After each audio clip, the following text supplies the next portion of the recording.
discussão sobre isso daí. Tá? Então, hoje nós vamos continuar falando de docking, mais especificamente da segunda parte, e aí eu preciso relembrar brevemente o que foi a primeira parte. A primeira parte nós falamos muito sobre o preparo do ligante e preparo da macromolécula, sobre todas as etapas que são importantes e cuidados que a gente tem que ter com um e com o outro para que o docking, para que o acoplamento seja realizado e eu tenha um resultado confiável. Mas até agora a gente não falou do acoplamento em si. O que acontece, o que o programa faz e como que a gente vai analisar esses resultados. Então é sobre isso que nós vamos falar na aula de hoje. Na aula de hoje eu vou falar para vocês das etapas do acoplamento, que podem ser divididas de uma forma didática entre gerar os complexos, os potenciais complexos, como mostrado aqui, ou estava sendo mostrado até agora há pouco, que é então a proteína geralmente considerada como rígida e o ligante fica lá sendo acoplado nisso daí.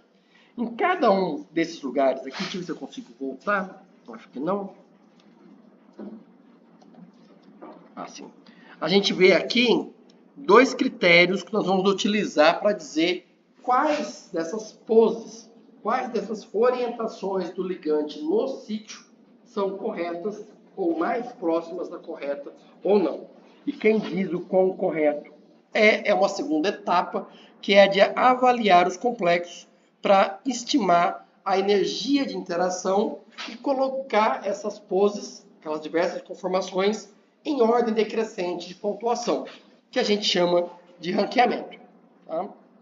Num segundo momento, nós vamos falar brevemente como é que a gente analisa esses resultados e, se der tempo, vou falar um pouquinho de limitações do acoplamento molecular para vocês, que aqui já são um conhecimento um pouco mais específico e avançado. Se não der tempo de chegar aqui, não tem problema nenhum.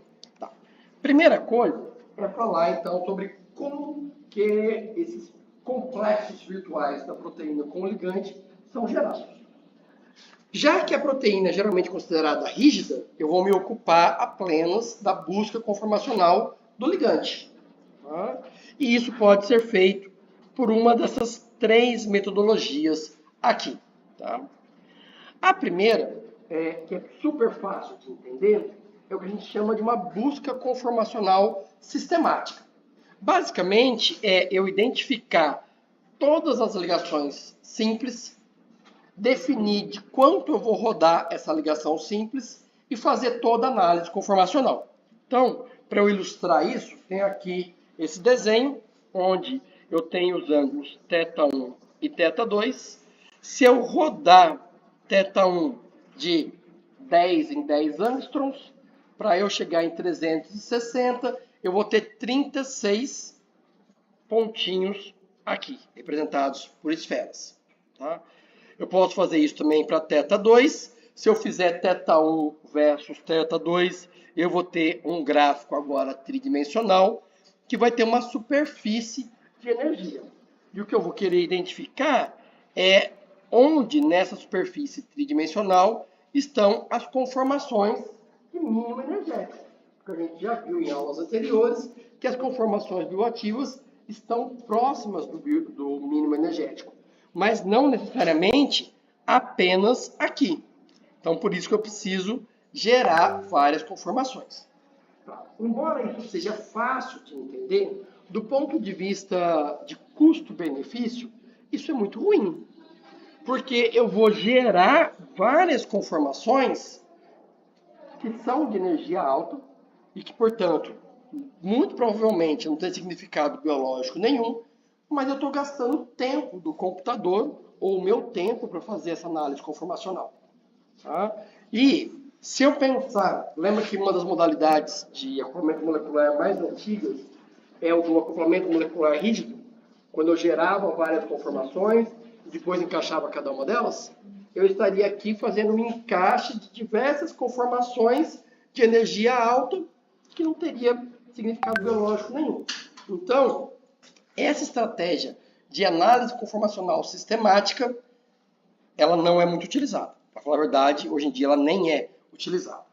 O que se usa é uma variante dela, que a gente chama de análise conformacional incremental. Qual que é a diferença dessa para a anterior? Na anterior, eu pego todas as ligações rotacionáveis e vou rodar todas elas 360 graus. Então, por exemplo, se eu tinha lá duas ligações rotacionáveis, eu vou rodar aqui de 10 em 10 angstroms. Para ter 360, eu vou ter 36 aqui, 36 aqui, correto? Combinando as duas, eu tenho 36 ao quadrado conformações possíveis, que ele vai gerar. Se em vez de 3, 2 são 3, 36 a terceira, 36 a quarta, e dá para perceber que esse número explode rapidamente em conformações. Isso se eu rodar de 10 em 10. Se eu rodar, em vez de 10 em 10, de 20 em 20, eu caio para 18. Não é verdade? Que é um número bem menor. Por que eu não rodo de 20 em 20 em vez de rodar de 10 em 10? Ou como que eu sei de quanto em quanto eu preciso rodar na minha análise conformacional?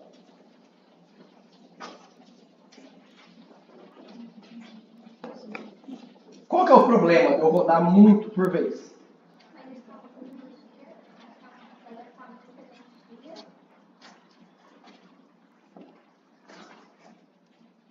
Vamos olhar aqui essa.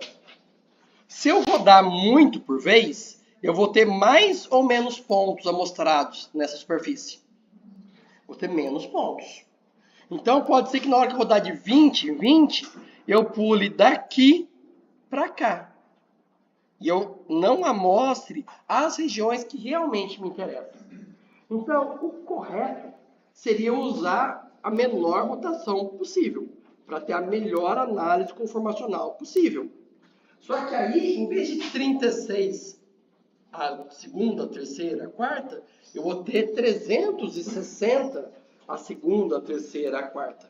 Então, meu problema de conformações geradas cresce exponencialmente. E foi por isso que surgiu, então, essa análise incremental. Na análise incremental, em vez de eu analisar todas as ligações rotacionáveis ao mesmo tempo e fazer a combinação linear entre elas, eu vou pegar, identificar as ligações rotacionáveis e dividir a minha molécula em fragmentos moleculares. E agora eu vou fazer a análise conformacional de um fragmento por vez. Como que isso funciona? Vou mostrar aqui para vocês. Isso aqui o programa não interessa. Peguei aqui uma molécula que, no meu caso, tem 4 ligações rotacionáveis. Então, seria 360 elevado a 4 conformações possíveis. Em vez de fazer isso, eu vou dividi-la em fragmentos pelas ligações rotacionáveis e vou encaixar o maior fragmento, que no caso aqui é um anel. Esse anel tem uma ligação rotacionável. Então, eu tenho 360 conformações para ele. Achei como que ele se encaixa melhor dentro do sítio ativo. A partir daí, eu fixo essa conformação, vou acrescentar mais um grupo, uma ligação rotacionável, e vou rodar ela mais 360.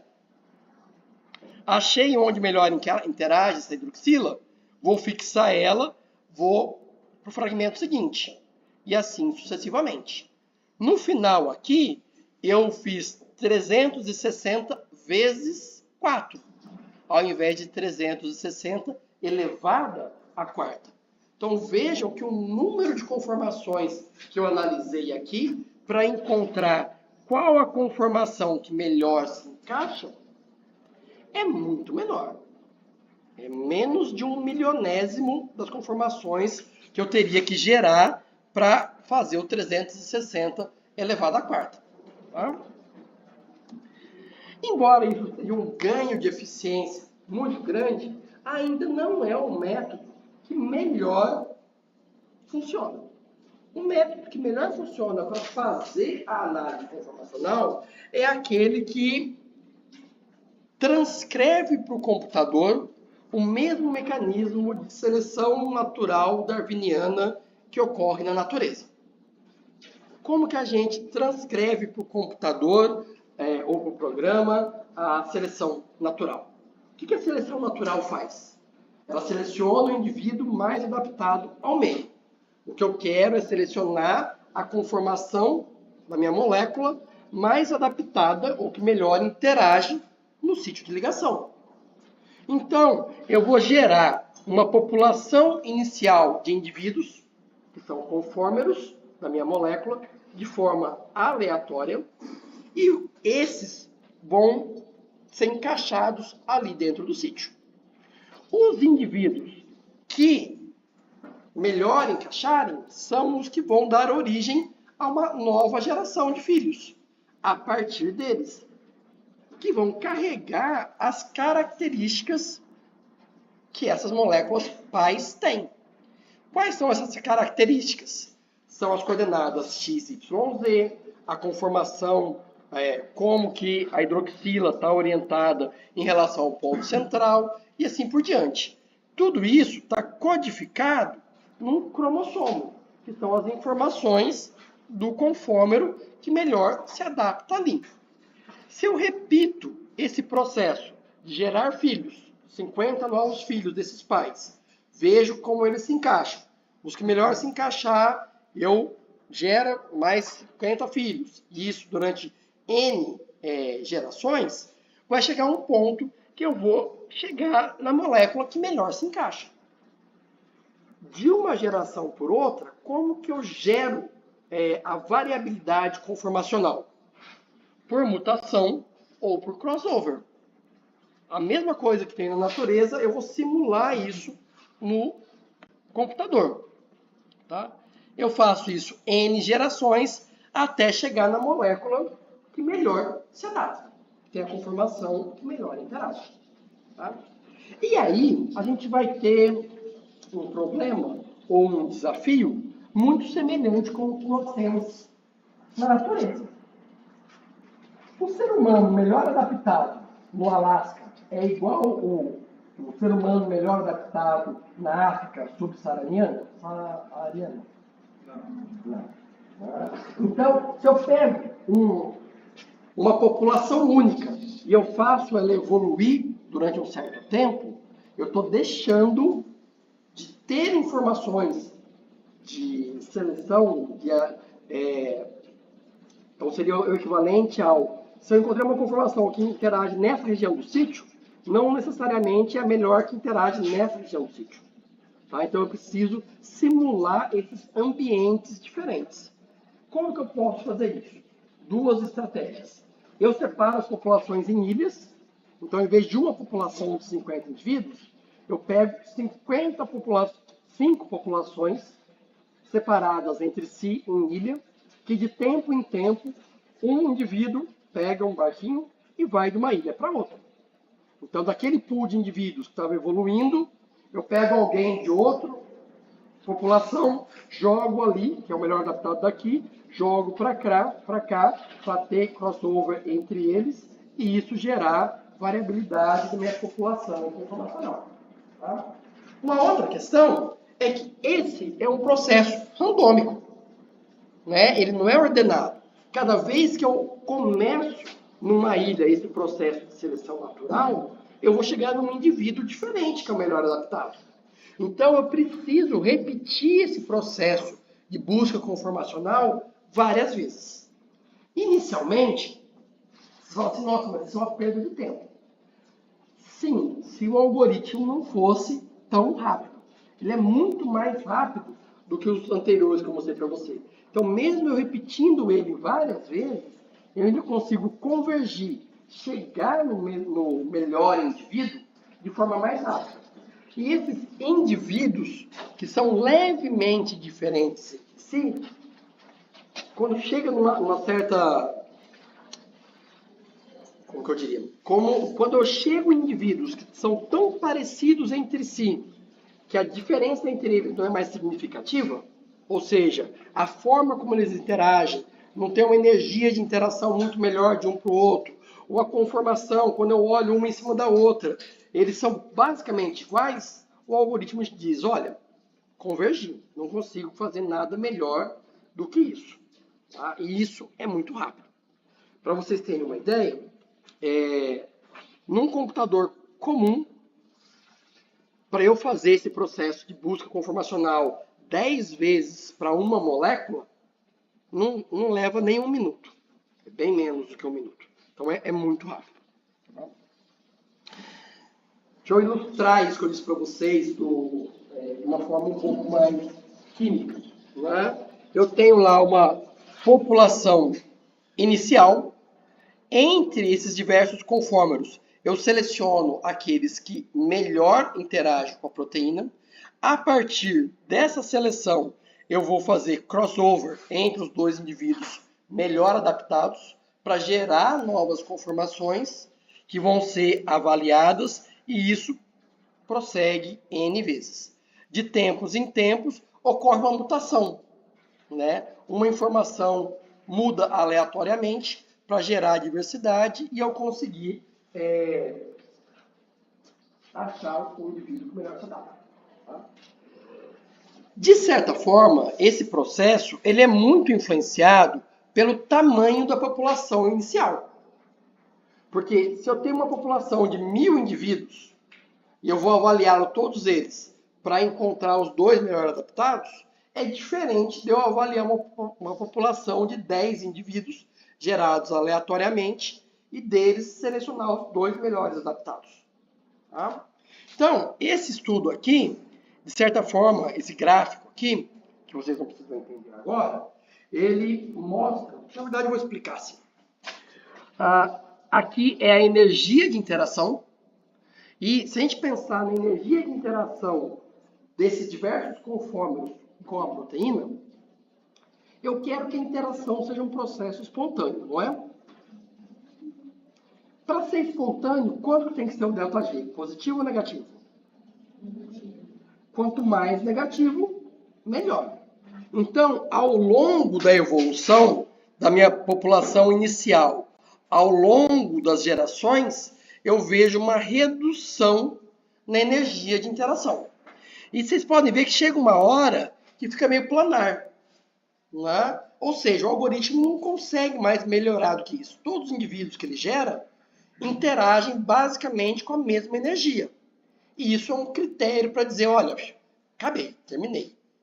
Tá? Brinquei de Deus aqui e isso foi o melhor que eu consegui fazer de perfeição para esses conformes.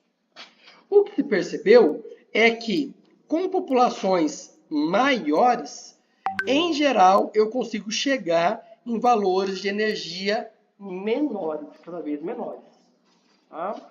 Aqui fizeram desde 20 até 400.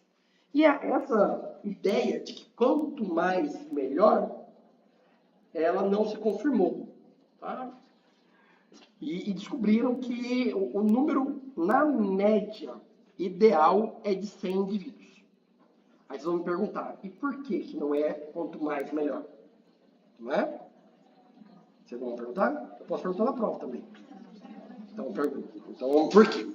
Porque, gente, eu acho que eu falei isso na aula passada, quando eu falei que preparo químico da macromolécula, que é muita coisa que pode dar errado. Né? O que aconteceu aqui, provavelmente, foi que o algoritmo se perdeu em algum lugar. Tá? É sempre que ele se perde? Não. Mas ele acaba se perdendo em algum ponto. Esse algoritmo de evolução genética, ele não é perfeito. Essas taxas de mutação e crossover, né, é um mecanismo, é o único mecanismo de gerar variabilidade? Não, tem ilha, tem várias outras coisas. Mas nenhum deles é perfeito. Quando eu começo a trabalhar com populações muito grandes, esses erros que eram raros começam a se tornar mais frequentes. E aí acaba que o algoritmo se perde em algum momento. Tá? Porque a cada momento, a cada geração de uma para outra, ele repete a população original. Né? Então, é como se eu gerasse muitos indivíduos ruins. Quando eu estou lá com 400 ou 1000, da primeira geração para a segunda, selecionei 2. Desses 2 eu gero mais 1000. Eu consigo gerar 1000 bons? Não. eu consigo gerar uns 100 indivíduos bem adaptados e 900 que é lixo. Aí eu seleciono 2. Desses 2, eu vou gerar 1000 de novo. Eu gero 1000 bons? Não, eu gero 100 bons e 900 lixo. E aí eu fico nesse sistema de gerar lixo, lixo, lixo, lixo várias vezes. O algoritmo não converge nunca. Né? Ou eu não tenho um ganho significativo. Tá? Muito bem. Falamos da busca conformacional. Mas, enquanto eu estava falando de busca conformacional, em diversos momentos eu disse para vocês, olha, aí eu avalio quem melhor interage, o que melhor se encaixa, e assim por diante. Então, essas etapas de busca e avaliação, embora didaticamente a gente separe as duas, na prática, elas ocorrem ao mesmo tempo, exceto nos programas de acoplamento rígido. Porque neles, realmente, primeiro eu gerava as conformações, guardava elas e depois avaliava todas. Então, era sequencial. Hoje em dia, os programas geram a conformação, conforme vai gerando, vai avaliando. Tá? Como será que a gente avalia? Vocês acham que a avaliação de se isso está encaixando bem ou não é puramente geométrico? O que eu preciso levar em consideração para saber se está encaixando bem ou não?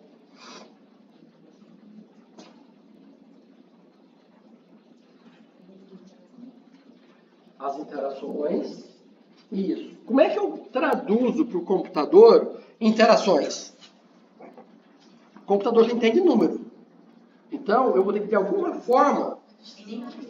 Oi? Uma energia. Então, essas interações vão ser descritas de alguma forma e vai gerar uma energia. Então, tá G. Tá?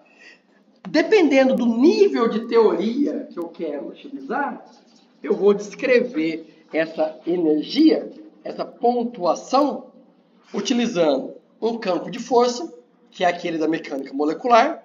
Né? Então, são diversos potenciais que vão descrever, eu vou explicar um pouquinho mais sobre isso aqui daqui a pouquinho, né? A interação. Tá? Aqui eu vou fazer uma descrição simplificada da interação molecular. Embora seja simplificada, ela é válida sempre. Ou espera-se que ela seja válida sempre. Tá?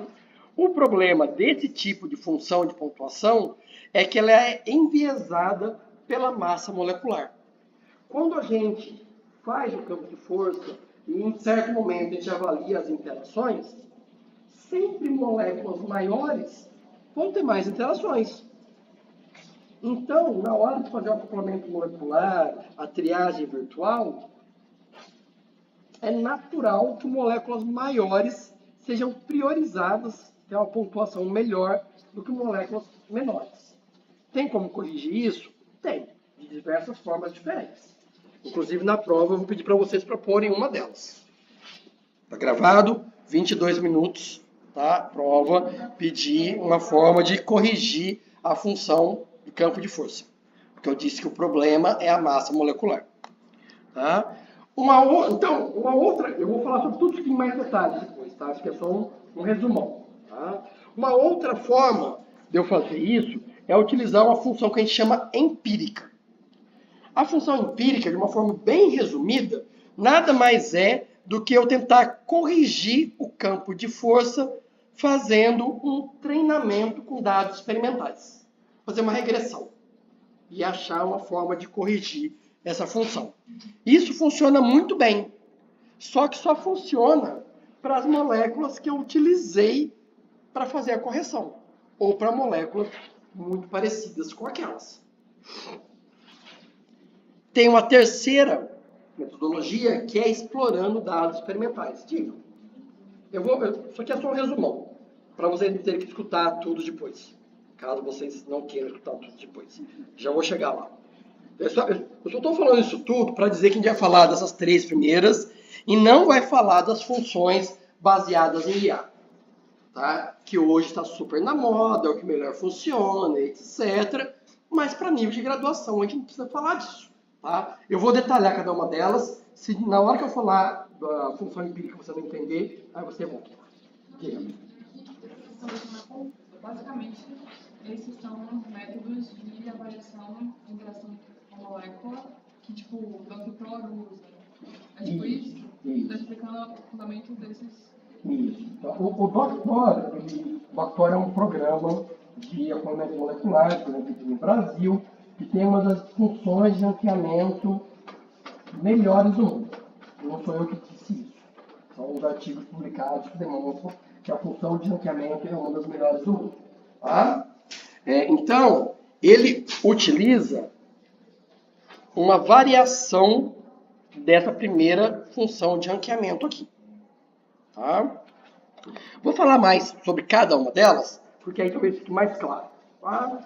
Eu não vou dar exemplo de qual programa usa qual, porque isso é irrelevante para vocês. Ainda mais porque esse ano nem tem prática de docking.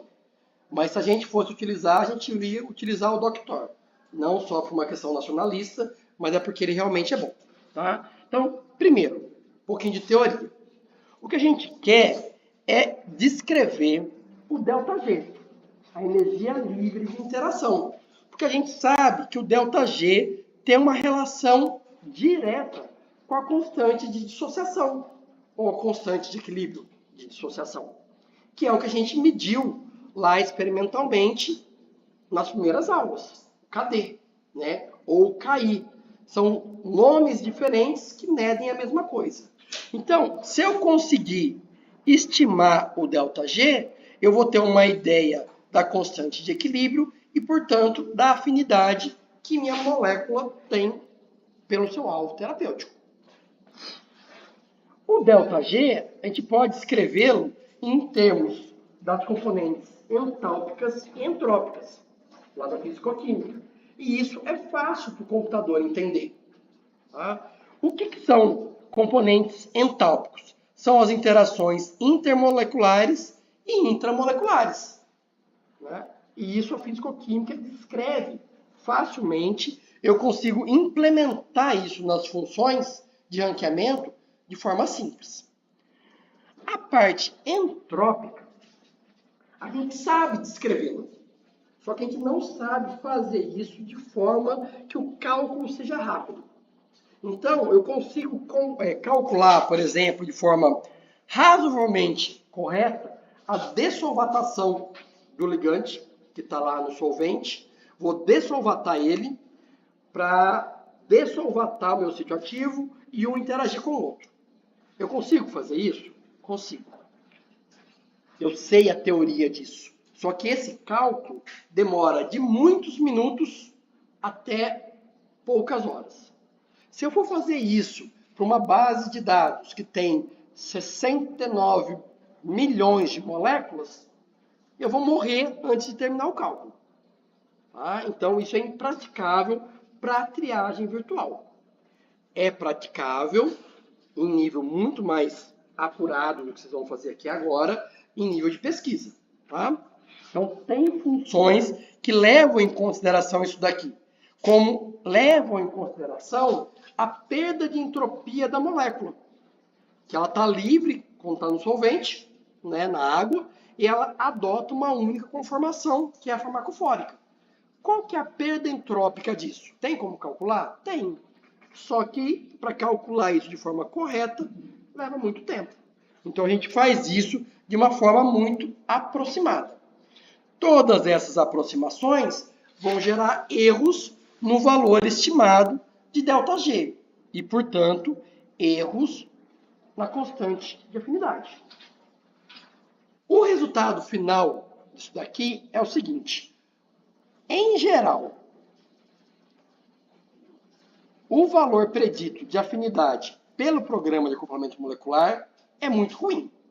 Se ele prediz que a afinidade é de 10 nanomolar, quando você medir, isso aqui pode ser tanto 1000 micromolar, como pode ser 1 nanomolar. Basicamente, ele não sabe o que ele está te dizendo. Tá? E pode ser errado também, pode nem ser inibidor. Tá? Guardadas, aí você deveria me perguntar, se é tão errado assim, para que serve? Né? A questão é que, embora a magnitude esteja errada, quando eu ponho os compostos em ordem de prioridade, o primeiro, o valor de cair predito não quer dizer nada. Mas a chance do primeiro ser um inibidor, ser um ligante daquela molécula, é muito maior do que quem tem na posição 10.000. Então é para isso que ele serve. Ele serve para priorizar, não para dizer a afinidade. Para dizer a afinidade, eu preciso fazer dinâmica molecular.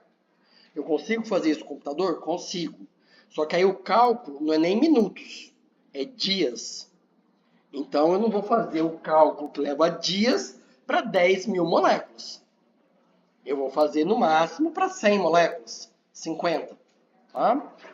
Muito bem.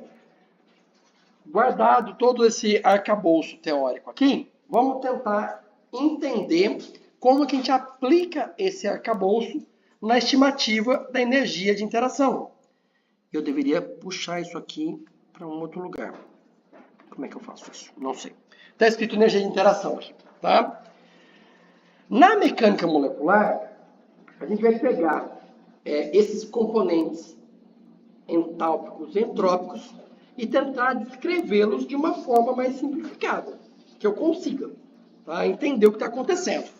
Então, eu vou dizer que o ΔG de interação é igual à energia do ligante no complexo menos energia do ligante quando ele está em solução, mais energia da macromolécula no complexo menos energia da macromolécula antes de formar o complexo, que ela é livre, mais a energia do complexo macromolécula ligante quando complexada menos energia do complexo macromolécula ligante quando está na forma livre.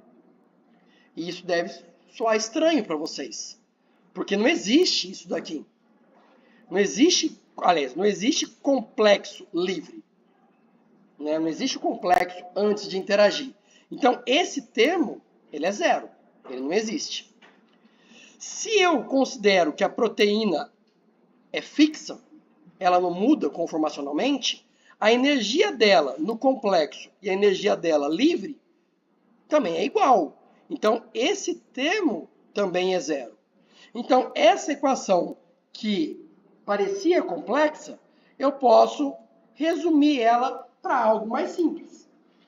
Tá? Então, isso aqui é zero, isso aqui é zero, eu reescrevi minha equação aqui embaixo.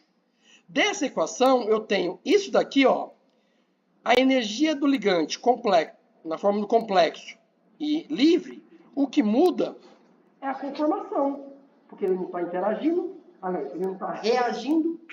Se é só uma interação, o que muda a energia dele é só uma conformação versus a outra. E essas conformações são as que eu estou analisando lá na etapa anterior de busca. Eu estou gerando as conformações e analisando elas. Tá? Então, isso daqui é lá a análise conformacional. Tá?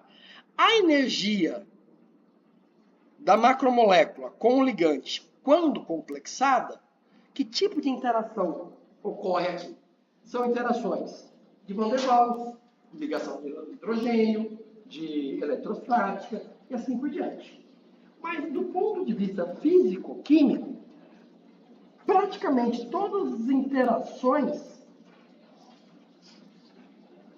ligação de hidrogênio, iônica, dipolo, dipolo e assim por diante, são interações do tipo eletrônicas, não são? Não são elétrons que estão interagindo? Então, eu vou usar uma função para descrever essa interação eletrostática, como, por exemplo, uma função do tipo coulombica, que vocês viram lá no ensino médio. Então, a interação entre dois átomos que têm carga parcial ou carga total Q1 e Q2 é dada por essa fórmula aqui. Não é? Uma carga multiplicada pela outra varia com o quadrado da distância e ela é proporcional à constante dielétrica do meio. Lembra que vocês viram lá em elétrica Mecânica, não, mecânica era só os carrinhos. No ensino médio, quando vocês viram lá a parte de eletricidade e de física, vocês viram essa interação entre cargas aqui. Tá? Esse tipo de descrição de cargas não leva em consideração dispersão, polarizabilidade e uma série de coisas que vocês sabem que ocorrem lá da química orgânica. Então, vai ser uma descrição simplificada. Um outro tipo de interação que a gente pode utilizar é do tipo estérea, para dizer que dois corpos que têm massa, eles tendem a se atrair pela lei gravitacional, tá? Até que os seus raios se encontrem. Se eu continuo aproximando eles, eu tenho uma repulsão. Quem descreve essa atração até encontrar o limite do raio e depois a repulsão rápida é o potencial de... como é que é? Como é que chama esse potencial, gente? Esqueci. Mas, enfim, é para descrever a energia de Van der Waals. Tá? E aí, eu posso ter exponenciais diferentes aqui. O exponencial 6 é o que mede a atração. O exponencial 12 é o responsável pela repulsão. Se eu, por exemplo, utilizo os potenciais 12 e 10, eu consigo simular a aproximação dos átomos necessária para formar a ligação de hidrogênio. Tá? Então, utilizando potenciais aqui diferentes, eu consigo simular situações onde tem alguns tipos específicos de ligação ou de interação. Tá? E isso tudo, então, é como eu descrevo na mecânica molecular a interação para descrever esse termo da equação. Tá? É claro que todas essas simplificações vão gerar erros. E o valor de ΔG predito não vai corresponder à realidade. Tá? Muito bem. Como que eu posso fazer para corrigir isso?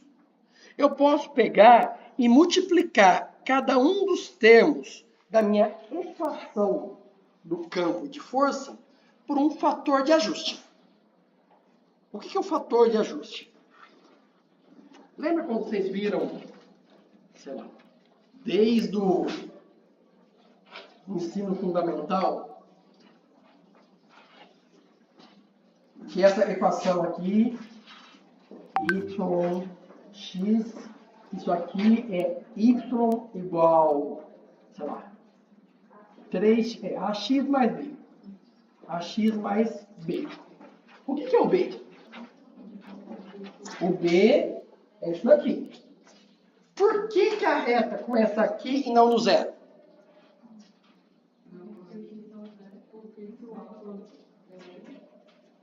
Não. Vamos lá, ó. Vamos dizer que aqui seria potência, P e C50, quanto mais alto, melhor. E aqui, interações. No mundo ideal, quanto melhor interage, maior o P e C50. Então, em tese, a minha equação devia sair do zero, não é? Interação zero, não tem potência nenhuma. Mas como que não tem? Claro que tem. Como não tem nenhuma interação? Se a molécula não se liga naquele receptor, não tem interação nenhuma. Não é? Mas, o que eu quero dizer, então, aqui, ó. Esse B aqui é um fator de ajuste. É uma constante que me ajuda, porque se eu tentar fazer a regressão partindo do zero, não vai dar certo. Vai ficar muito ruim. Lembra que vocês calculavam o valor de R² aqui? Alguém aqui usa programa de estatística que faz regressão? É ele que faz. Mas quando você pede para passar pelo zero, o valor de R² sempre piora. Não é? Porque eu não permito o coeficiente de ajuste. O coeficiente de ajuste para os físicos é uma constante que eu não sei explicar.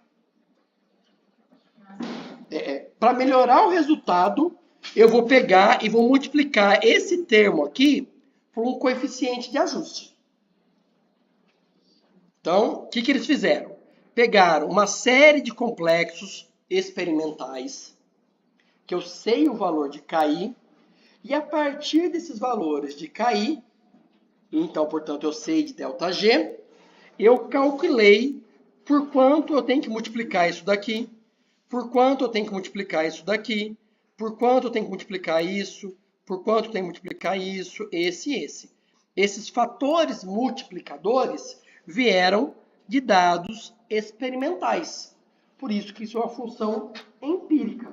Eu peguei, olha, para descrever a interação do ligante com a macromolécula, eu tenho que ter interações do tipo eletrostática, do tipo ligação de hidrogênio, do tipo Van der Waals, alguma coisa que vai ajustar o número de ligações rotacionáveis e a solvatação.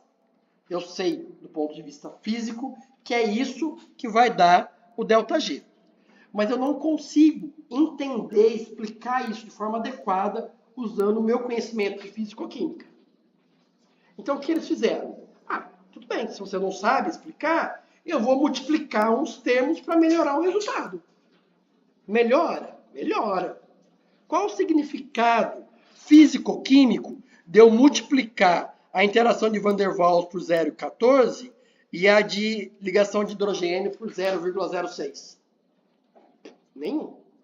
Pergunte. Esses números, então, são sempre os mesmos, né? Não, esse que é o problema. Porque esses números aqui vieram da regressão dessas moléculas. Se eu mudar as moléculas, muda a regressão. Não é? Vocês estão com uma cara que não entenderam, não. Vamos tentar. E a falha é minha, obviamente. Vamos lá. Em algum momento na vida, vocês fizeram um experimento com as rolinhas. Vocês mediram as rolinhas e calcularam a reta que melhor se adaptava a isso daqui. Não foi? Para descrever, sei lá, o raio em função do peso. Não sei se foi isso que vocês fizeram, mas é irrelevante. Tá? Mas isso vai me dar uma equação do tipo peso, raio, é igual A vezes peso mais B. Isso daqui. Tá? Em vez de raio, entendam que é isso daqui. Isso aqui tudo é R. Tá? Isso aqui tudo é o R. O X é o quanto eu estou multiplicando esse valor aqui. Tá? Então, a partir dos pontos experimentais, eu descobri um valor que multiplica essa variável toda para ter um resultado que descreve o comportamento que eu estou observando aqui. Eu fiz isso para variáveis diferentes. Em vez de raio e peso, eu quero volume e massa. Ou volume, densidade. Eu posso brincar aqui com várias coisas que são esses diversos termos aqui. É só você imaginar VDW vezes X, H-bond X2, o elétrico X3, Getor X4, Sol X5. São 5 variáveis. Tá? Eu tenho uma equação do tipo Y igual AX mais BY mais CZ mais DW mais uma constante qualquer. Isso daqui é a mesma coisa sendo mostrado lá. A diferença é que agora eu tenho termos que multiplicam cada um dos fatores que vieram do campo de força. O problema é que se aqui eu tirar esses dois pontos, a minha regressão agora passa aqui. Concordam comigo? Se a inclinação muda, o x muda. E é por isso que eu disse que a função empírica ela é ótima para o conjunto de dados que foi usado para derivar os pesos. Tá? Então, qual que é a estratégia aqui? Eu preciso usar um conjunto de dados grande o suficiente. Tá? Então, o que fizeram? Primeira vez fizeram com 100 complexos. Ah, ok, legal. Mas é muito pouco. A segunda vez fizeram com 1000 complexos. Porque a ideia é, quanto maior a população geral de complexos, chega uma hora que eu vou estar repetindo o cenário que já existe. Tá? E aí, com 1000 complexos, eu consigo abarcar muito mais moléculas. Tá? Muito bem. A sua molécula se parece com uma das 1000 que foram usadas para fazer essa regressão? Não sei. Será que você vai pegar o artigo original, comparar a sua molécula com as 1000 que estão lá para ver se aquela função vale a pena para você, serve para você ou não? Geralmente não é isso que as pessoas fazem. Tá? Então, esse que é o problema. O problema é que aqui é uma função mais específica ou direcionada. Tá? Por outro lado, eu posso usá-la da seguinte forma. Ah, eu vou fazer um acoplamento molecular na COX. Eu vou pegar todos os ligandes da COX e vou derivar esses valores aqui para inibidores de COX. E eu vou ter uma função de ranqueamento específica para a COX. Se eu pegar todos os antagonistas de receptor beta-2 adrenérgico e fizer essa regressão e achar esses números aqui, eu vou ter uma função empírica específica para antagonistas de receptor beta-adrenérgico. Então, se eu souber usar, funciona muito bem. Mas, se usado de forma incorreta,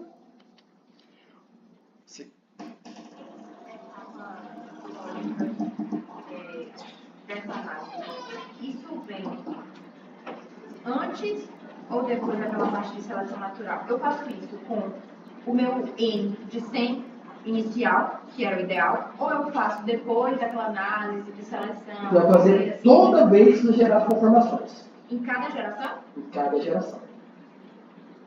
Com todas as moléculas. Com todas as moléculas. Para você saber qual é menor dali. Isso. Então, vamos lá. Essa equação, esse ΔG aqui, vai ser calculado para cada uma dessas conformações aqui. Tá?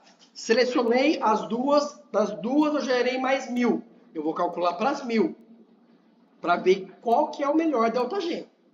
Tá? E isso se repete milhões de vezes. Aqui, ó, dá para ter uma ideia do número de vezes, o número de vezes. Isso aqui é o número de gerações vezes o número de indivíduos de cada população. Então, a gente está falando de alguns milhões de vezes que isso aqui é feito. Todas as etapas da colorinha, que eu vou falar depois, são feitas para todas as moléculas. Todas essas daí. Ah, eu estou falando só desse daqui por enquanto, ó. Aliás, eu cheguei aqui agora, na empírica. Isso, aí todas essas vão ser feitas, ou depois que eu fiz a primeira, eu já excluí algumas e aí eu vou a segunda. Não. Ou você usa esse método de pontuação ou esse método de pontuação. Ah, tá, eu não posso usar vários. Pode. Mas aí, agora eu vou ter que falar de uma coisa que eu só ia falar no final da aula, que é o seguinte. Vocês já começaram a perceber que cada uma das funções de pontuação tem vantagens e desvantagens. Tá? Por conta disso, pensaram em utilizar mais de uma função de pontuação durante a triagem virtual.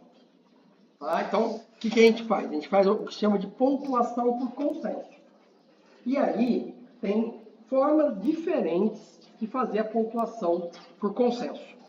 Tá? Vamos imaginar. Classificação no ranking de tênis. Como que é feita?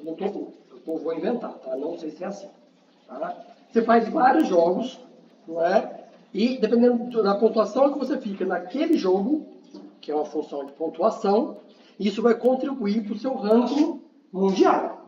Se você é o primeiro colocado nesse torneio, eu faço 1000 pontos. Em outra função de pontuação, em outro torneio. Primeiro lugar de novo, 1000 pontos. Tá? Eu posso somar os pontos para dizer quem que é o melhor ranqueado mundialmente, ou eu posso olhar a classificação em cada um dos torneios. Se for todo mundo pontuação, aí no caso pontuação e classificação vai dar a mesma coisa. Mas vamos dizer que um não tem pontuação, mas a premiação é em dólares e outro em real. Eu quero saber quem se deu melhor no ano. Eu posso compará-los em termos de número de vezes que ele foi campeão ou valor arrecadado. E aí vai dar métricas diferentes. Então, isso são pontuações consenso diferente para a classificação geral. No final da aula eu vou voltar a falar disso.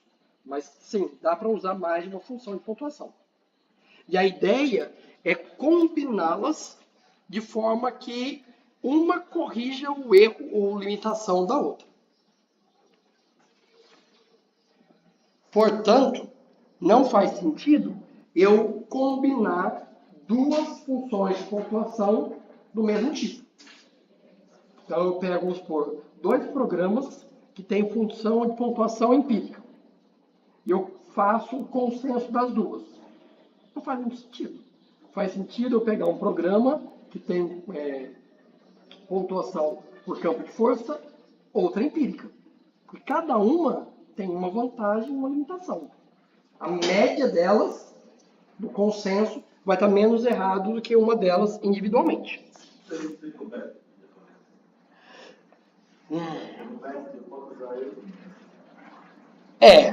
Aqui são métodos de pontuação. Né? Você pode usar vários métodos de pontuação para definir qual molécula você vai priorizar na hora de fazer o seu ensaio biológico.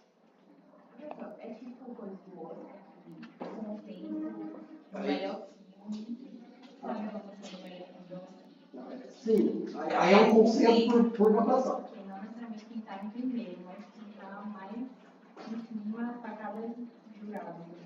Tá, Então, ó, tem um slide que fala de consenso, que agora eu estou tentando explicar, sempre que adiantar todos os slides e voltar tudo de novo.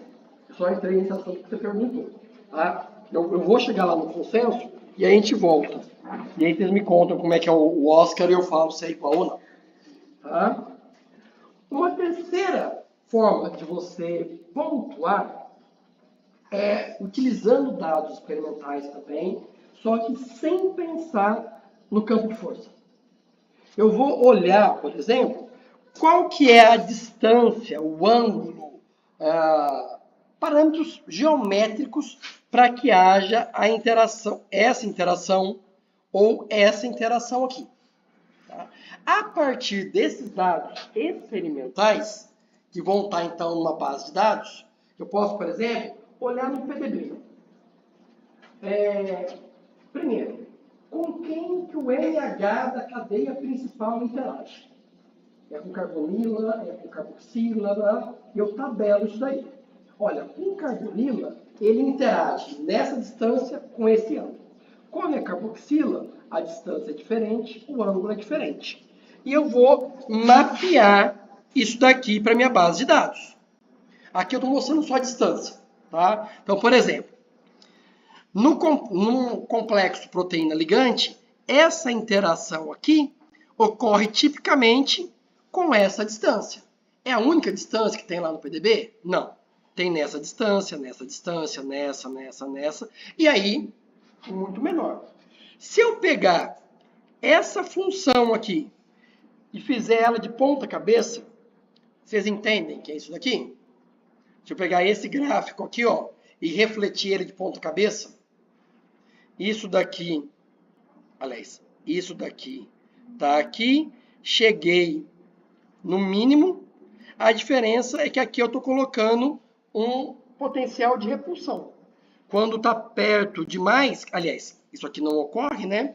Isso aqui não ocorre. Por quê? Porque aqui tem repulsão. É essa parte aqui. Aqui é o que mais ocorre.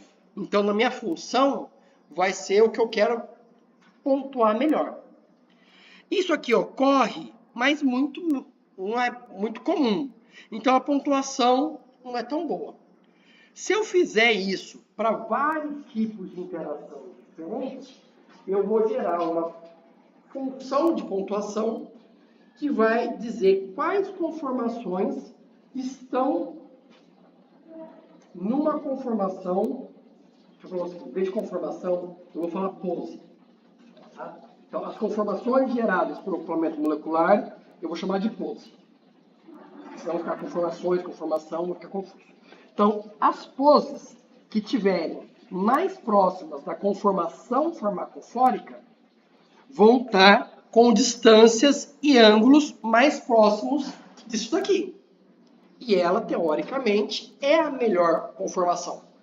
Então, a função baseada em dados experimentais, ela é muito boa para encontrar a conformação, a pose próxima à conformação farmacofórica. Mas como aqui eu não estou utilizando um campo de força, eu não estou tentando calcular um ΔG, eu não tenho informação nenhuma da afinidade que minha molécula vai ter. Eu só sei como ela liga, como que ela vai estar no sítio ativo. Tá? E aí agora a gente começa a tentar olhar para os problemas e corrigi-los. Eu disse para vocês, em algum momento aqui do passado, que a função de ranqueamento é muito ruim. Né? Como que eu sei que ela é ruim? Tá? Vou dar um exemplo, que é um exemplo desse artigo aqui. Tá? Se eu pegar um ligante de COX e pedir para o programa acoplar na COX, depois pegar um inibidor de HIV protease e pedir para ele acoplar na COX, quem que vocês acham que daria melhor energia de interação? Quem deveria dar melhor energia de interação? O inibidor de COX. Né? Então, aqui fizeram o seguinte experimento. Pegaram 15 ligantes de proteínas diferentes, tem o código PDB de cada uma delas aqui, e pediram para 2 programas diferentes acoplar ela. Então, o que se esperava? Que o ligante da proteína verdadeira tivesse menor energia de interação. Tá? O que está em vermelho aqui é o que deu errado. Então, de 15, esse programa aqui acertou 3, e esse outro programa de 15 acertou 4. Ou seja, várias vezes ele errou. E, frequentemente, ele encontra ligante de outra proteína com uma energia menor do que o seu próprio ligante, o que é totalmente errado. Daí, eles tiveram a seguinte ideia. E se a gente pegar a pontuação média desses 15 ligantes, desses 15 alvos, e corrigir por ele? Ou seja, eu vou pegar a pontuação para o alvo e subtrair da pontuação média que eu tive para os 15 alvos. E dividir pelo desvio padrão da média. Isso gerou uma nova pontuação. Entenderam? É meio que tipo assim, ó.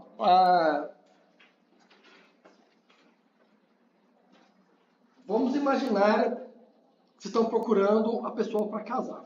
O príncipe encantado através do beijo mágico da Cinderela. Cinderela não, da Branca de Neve. Não é? E você tem que ter um parâmetro de comparação do beijo mágico. Né? Por que é mágico? Porque ele se destaca da média. Então você vai fazer uma média de todos os beijos que você deu na vida, todas as interações, considerando o desvio padrão e subtrair do beijo que vocês acham que é o beijo mágico. Se não tiver diferença grande, é porque aquele lá não é o seu príncipe encantado. No caso, quando fizeram isso, veja como melhorou significantemente. Esse programa aqui, dos 15, ele encontrou para 1, 2, 3, 4, 5, 6, 7, 8, 9, 10, 11. Né?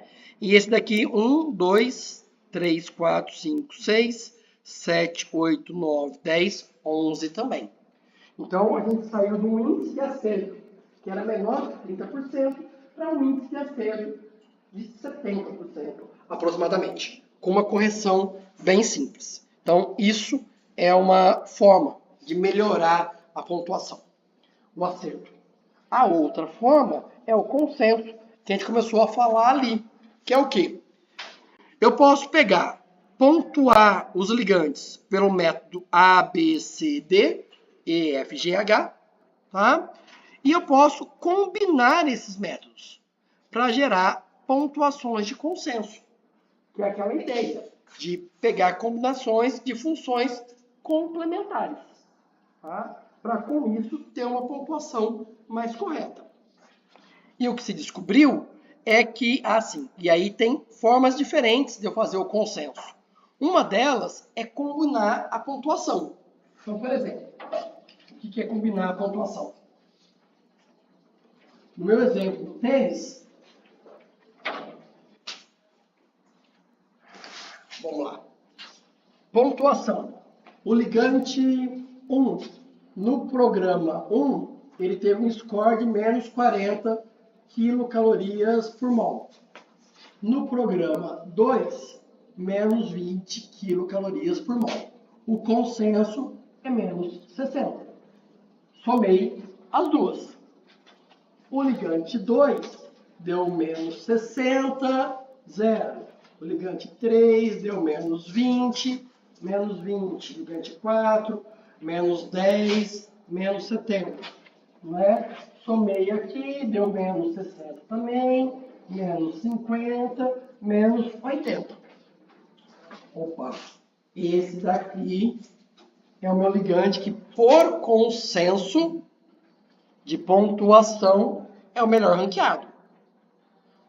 Tá. Combinação da posição. Desses aqui, o melhor ranqueado de posição é esse daqui. É o 1. Depois vem 2, 3, 4. Aqui é 1, 2, 3, 4. Se eu for combinar a posição deles, 3 com 2, 5, 4 com 2, 6, 2 com 3, 5, 1 com 4, 5. Né? Haveria um empate desses três aqui, por pose. A melhor, aqui o número menor, né, porque quer dizer que está maior na pontuação, é o melhor. Então, eu estou falando de dois tipos de função de pontuação, de combinação aqui. E tem um número ótimo de função de pontuação. Porque, por exemplo, eu posso combinar duas, posso combinar 3, 4, 5, 6, 7, quantas eu quiser. Mas é realmente interessante combinar um número tão grande de funções de pontuação?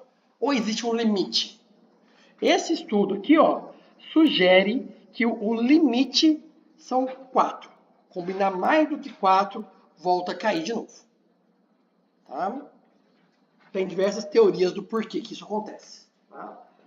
Uma das explicações é o seguinte. A ideia é pegar uma de campo de força, uma empírica, uma baseada em dados experimentais e uma qualquer das três, mas que seja melhor do que essa aqui. Quando eu vou para a quinta, eu estou pegando algo que não tem um desempenho tão bom quanto essas aqui. E aí eu puxo para baixo o consenso de novo. Porque eu estou introduzindo uma função que a performance dela é muito menor do que a das outras. Tá? Então, a ideia é realmente pegar as melhores individuais e combiná-las entre si. Sim. De posição de novo? Sim. Você lembra que aqui os valores de quilocaloria era a pontuação? Então, utilizando a pontuação, eu vou construir o ranking de posição. Para esse programa 2, a função com melhor, o ligante com melhor pontuação é o menos 70. Então ele é posição 1.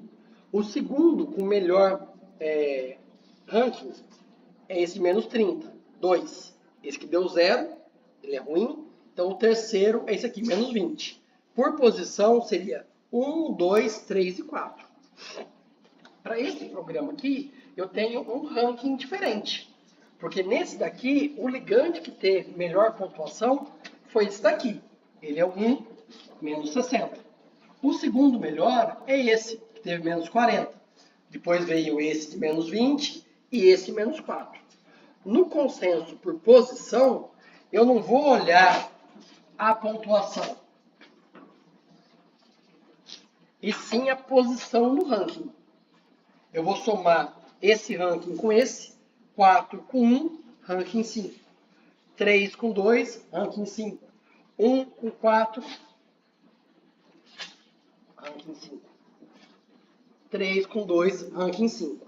Então, se eu fizesse uma pontuação por posição, esses 4 ligantes teriam a mesma posição.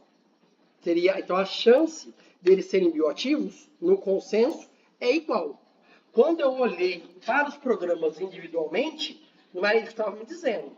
Antes, me dizia que apenas esse aqui tinha uma probabilidade de ser bioativo muito maior do que esse.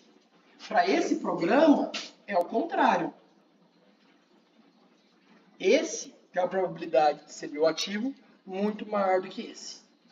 Se os dois programas tiverem funções de pontuação de tipos diferentes, então um é campo de força, o outro é empírico, então cada um erra de uma forma, na média eu estou corrigindo os erros e tendo agora uma pontuação por consenso que não está desprezando nenhum dos compostos que de fato é bioativo. Posso passar? Tá, análise dos resultados. Eu escrevi aqui, ó, triagem virtual, mas na verdade a ideia é a mesma para um acoplamento individual. Eu vou ter minha molécula 2D ou um banco de moléculas 2D, que eu vou converter na biblioteca 3D, preparar então os ligantes e o alvo, fazer um acoplamento molecular, gerar a pontuação, que vai me ordenar do valor mais negativo para o menos negativo, né? Esse aqui seria a molécula com melhor pontuação. E aí agora eu vou fazer, por exemplo, consenso ou algum outro tipo de pós-processamento para chegar na minha lista de compostos que eu vou adquirir para ensaios biológicos. Lembrando, vejam o quanto de erro está embutido em tudo que a gente fez. Docking sozinho não prova que molécula nenhuma é bioativa. O que ele vai fazer é gerar uma lista de moléculas para eu analisar e selecionar quais vão ser compradas para ensaio biológico. Tá? Via de regra, quando eu estou fazendo triagem virtual, eu analiso apenas a pose melhor pontuada de cada um dos compostos. Tá?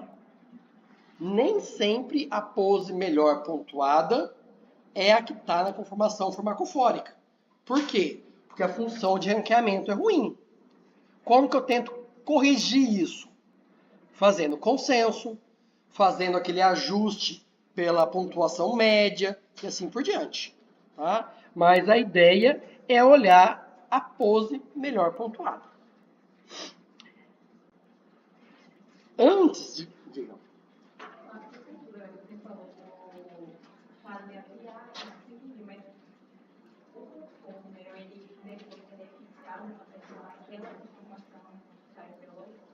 No ensaio biológico, você espera que o que você predisse computacionalmente é o que vai ocorrer experimentalmente. Mas quando você testa no ratinho, não te espera. A sua fisicoquímica toda foi para tentar simular o que vai estar no seu ratinho. Você não vai ver a conformação que é o ratinho.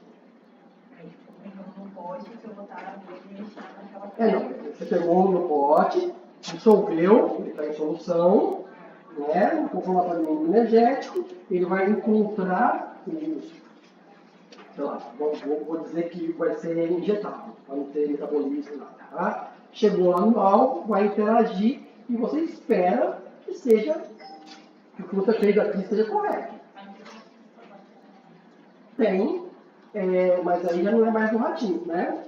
É você pegar o alvo e cristalizar o alvo na presença do inibidor, do ligante. Aí você vê no cristal. E aí você compara. Né? Que é a ideia, inclusive, lembra que na aula passada eu falei do redocking e do crossdocking? Né? Que eu vou me adiantar aqui, que é essa comparação. Como que eu sei que o programa está acertando? Eu preciso ter um termo de comparação.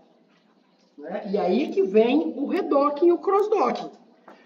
Se eu tenho um valor de RMSD baixo, o RMSD mede o quê? O desvio quadrático dos átomos da pose em relação ao cristalográfico. Então, por exemplo, quando eu tenho valores baixos de RMSD, abaixo de 2, eu considero que o programa acertou. Então veja aqui, ó. Vamos dizer que a conformação cristalográfica, que é a farmacofórica, está em verde. E o carbonos em verde. E carbonos em cinza é o que o programa de docking gerou. Tá? Vejam que aqui, ó, em todos os casos, está praticamente igual. O RMSD é baixinho. Quando eu vou para valores de RMSD entre 2 e 3, a gente percebe que tem uma parte da molécula que parece que está encaixada razoavelmente, mas tem algumas coisas erradas. E acima de 3 é porque aí o programa realmente errou totalmente. Tá? Então eu posso fazer isso a posteriori, né? Comprei, testei, deu ativo ou não deu ativo. Se deu ativo, vou lá para a cristalografia, consegui o cristal do ligante e descobri isso daqui. O docking disse que era assim e na verdade é assado. Tá? Acontece? Acontece. Tá? Não necessariamente a pose que ele vai dizer é a correta. A gente só fez uma priorização. Lembra? A gente está fazendo um monte de aproximação aqui. Tá? A gente espera que seja isso daqui. Né? Que o RMSD seja abaixo de 2. Mas isso nem sempre ocorre. Mas fazer isso depois não parece uma estratégia muito esperta. Né? O que a gente precisa é fazer isso antes. Né? Então, antes de eu fazer um acoplamento para uma base de dados imensa, geralmente o que a gente faz é pegar uma base de dados pequena, né, de ligantes conhecidos, e eu vejo se o programa de docking consegue gerar poses com RMSD abaixo de 2. Se para aquelas ligantes conhecidos o programa não consegue, poxa, aí aquele não é um programa adequado para eu usar. Esse é um critério de avaliação dos programas. Né? Se eles conseguem reproduzir o RMSD. E eu já disse para vocês que para redocking isso funciona muito melhor do que para crossdocking. Tá? Para crossdocking é muito ruim. Tá? O RMSD ele foi usado como padrão ouro durante décadas. Né? Até que se percebeu que ele tem um problema. Por quê? Deixa eu só ler aqui para vocês como é que a gente calcula RMSD. Primeiro, a gente enumera os átomos. Põe número nos átomos. Aí eu identifico esses átomos em duas conformações diferentes. E eu vou medir, né, a distância, então os dois dentro do sítio ativo. Eu vou medir a distância do átomo 1 para o átomo 1, do átomo 2 para o átomo 2, e assim por diante. Eu vou calcular a distância, somar a distância e tirar a raiz quadrada. Isso vai me dar o valor de RMSD. Ok. Acontece que para moléculas simétricas ou com alta simetria, pode ocorrer esse caso aqui, ó. Sem correção da simetria, com correção de simetria.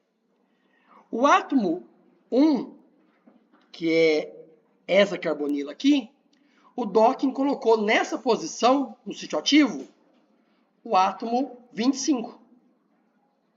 Uma invertida em relação à outra. Só que como a molécula é simétrica, vejam, ele praticamente acertou. O modo de interação está correto. O problema aqui é como é calculado o RMSD. Porque aqui era para ter uma carbonila? Sim. Só que o Dawkins colocou aqui a carbonila do átomo 26. E o RMSD queria que tivesse colocado aqui do 1. E aí, tudo ficou distorcido. Tá? Quando eu corrijo, eu vejo, olha, não está ótimo, mas está bem melhor do que um RMSD de 10. Tem moléculas que antes da correção, parece que o RMSD é super alto, e depois que eu corrijo pela simetria, eu vejo que o programa de Dawkins praticamente acertou o modo de interação. Então tem um RMSD abaixo de 2.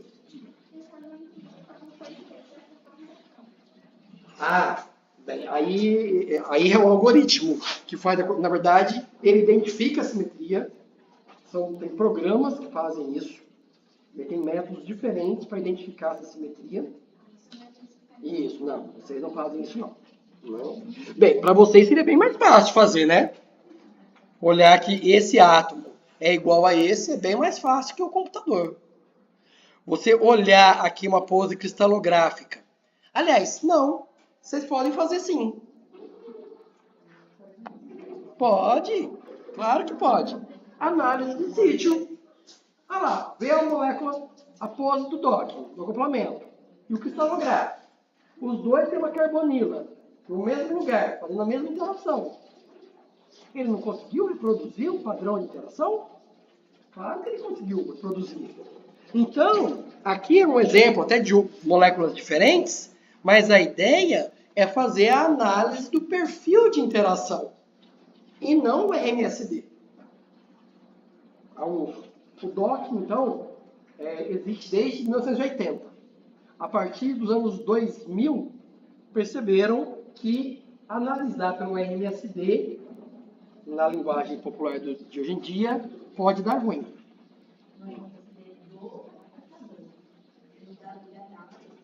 Não tem. Qual é a RMSD da vida real? Não. Então, mas aí, o programa, ele vai calcular o RMSD do mesmo jeito. Né? Átomo 1 com átomo 1. Você vai ver, olha, mas essa pose aqui parece correta. Não é? Porque era para estar assim, ela está assim. Né? Mas aqui tinha uma carbonila também. Né? Então, está tudo bem. Então, quando a gente analisa o padrão de interação, a gente percebe que está tudo bem. E eu vou dizer para vocês que todo mundo que trabalha com acoplamento molecular, até hoje, o último critério de análise é inspeção visual. Análise de sítio. Sempre é feito análise de sítio. Depois que você filtra, você chega lá em 100, 500 moléculas, que você olha para cada uma delas no olho. Por quê? Porque vocês sabem muito mais química orgânica do que os algoritmos que foram usados aqui. Vocês sabem reconhecer se uma hidroxila está apontando para uma região hidrofóbica. É de se esperar que uma hidroxila do ligante esteja apontando para o meio de uma região hidrofóbica? Ela vai estar fazendo alguma interação ali? Não. O programa coloca lá? Coloca. Várias vezes. Tá? Por quê? Por conta de todas as aproximações que a gente falou até agora. Tá? E aí, última instância é análise de sítio. Para dizer, dessas 500 moléculas aqui, essas 50 eu acredito no modo de interação que o programa diz. E é mais ou menos por aí. de cada 10 ele acerta uma. Tá? Então, o olho é muito importante. Agora, precisava falar das limitações. Eu não sei se vocês têm fôlego para isso. Vocês querem ouvir as limitações? Não, né? Não tem problema. Não é?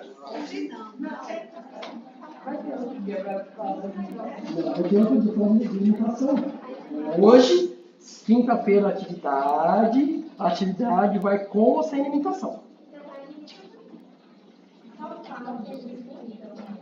Fica na cabeça.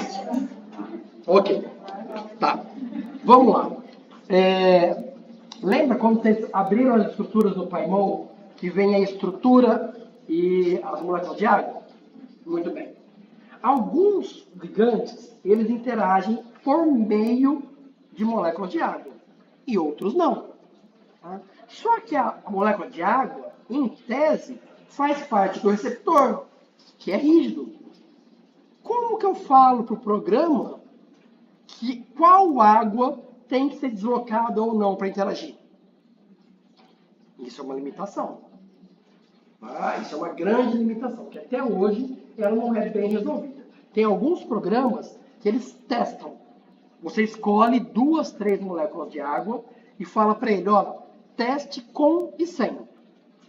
E outro problema, você tem que mover a molécula d'água, né? Porque dependendo da orientação, ela é doador de ligação de hidrogênio, dependendo da orientação, ela é aceptor de ligação de hidrogênio. E isso muda totalmente a forma que o ligante vai interagir com o receptor. Né? Então, esse é um problema não resolvido. Flexibilidade da proteína. Esse é um grande problema. Porque vejam que a gente está considerando o encaixe induzido apenas do ligante. E a gente está usando de um complexo para simular como que o outro vai se encaixar. Mas cada molécula vai provocar um encaixe induzido diferente. Vai estabilizar uma conformação diferente. Tá? Então, como que a gente pode corrigir isso? Se eu tenho lá estruturas para fazer cross-docking, então eu tenho múltiplos complexos, é fazer o docking em várias estruturas, que é o tal do ensemble docking, em inglês. Só que cada estrutura que eu escolho é uma triagem nova. Se eu escolher 3 estruturas para fazer, então 3 estruturas, 3 PDBs da mesma proteína, que tem conformações levemente diferentes, para simular o encaixe induzido no sítio. Tá? Eu vou fazer a triagem virtual vezes 3. Eu vou ter consenso para as proteínas e depois consenso das funções de ranqueamento. Entendam que o problema começa a ficar exponencial, de variáveis de onde o programa pode errar. Tá? E como selecionar essas 3 estruturas é outro ponto de debate. Aí. A solvatação, eu já disse para vocês lá no começo da aula, que é algo que a gente não consegue calcular de forma adequada para um número muito grande de moléculas. Então, o que a gente faz aqui? Lembra quando eu disse para vocês que a energia eletrostática ela é calculada por potencial tipo coulombico? Quando vocês viram isso lá em física, no ensino médio, tinha um tal de Km, que era da constante dielétrica do meio, né, para medir a interação entre duas cargas. O que isso quer dizer é que, em vez de eu simular as moléculas de água, eu simulo como se fosse um meio contínuo. É uma supersimplificação. Né? Então, as ligações de hidrogênio que ocorrem com as moléculas de água do solvente, eu não consigo escrever de forma adequada. Tem outras formas de fazer isso, ao invés de utilizar o Km, constante dielétrica do meio. Só que o cálculo para isso é muito mais rebuscado. Tá? E aí a gente tem que fazer o peso aí entre essas duas coisas. Tá? Vou aproveitar aqui essa imagem, que tem tanto o valor de energia como de RMSD, para dizer que esses 2 critérios devem ser utilizados combinados. Tá? Mas, Se eu não tenho a estrutura do complexo, não tem como usar RMSD. Vai ser só energia. Então, toda aquela etapa que a gente falou de redocking, crossdocking, etc., às vezes é muito deficitária. E o RMSD, vejam que como ele é calculado átomo a átomo, eu não posso fazer ele, até posso, em relação ao ligante original, que tem um número de átomos diferentes. Então, vamos supor, se meu ligante é desse tamanho aqui, e eu estou fazendo um acoplamento molecular de moléculas muito maiores, o meu valor de RMSD não é tão confiável assim. Porque tem muito mais átomos nas minhas moléculas do que na minha referência. Tá? Então, eu vou ter que me guiar, de fato, pela energia. Tá? De forma bem breve, era isso que eu tinha para falar sobre as limitações, sem entrar com muitos detalhes. Na quinta-feira, nós vamos fazer uma atividade que vai ser bem centrada em acoplamento molecular. Tá? E abordar um pouquinho de modelos farmacofóricos 3D. Por quê? Porque são esses os conceitos mais novos para vocês. Tá? O restante não é tanto. Né? A aula de Samuel foi meio que um preparatório para as aulas subsequentes, que era de farmacofórica e de acoplamento molecular. E eu espero que depois a gente debater esse assunto na próxima aula, vocês estejam mais seguros para a prova.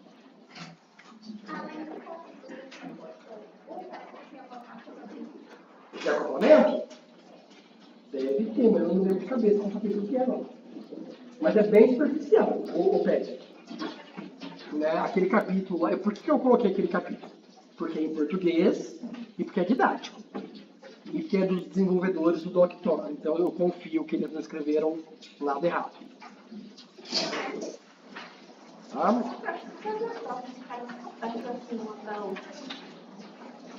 Qual? Da teórica ou da prática? É, porque tem meio que pouco tempo que a gente fez a teórica. 2 semanas, assim. Já daqui a pouco a gente. Acho que daqui a 2 semanas a gente já vai fazer outra teórica. Porque assim, ó, o que acontece? Deixa eu só parar a gravação para não ficar um vídeo longo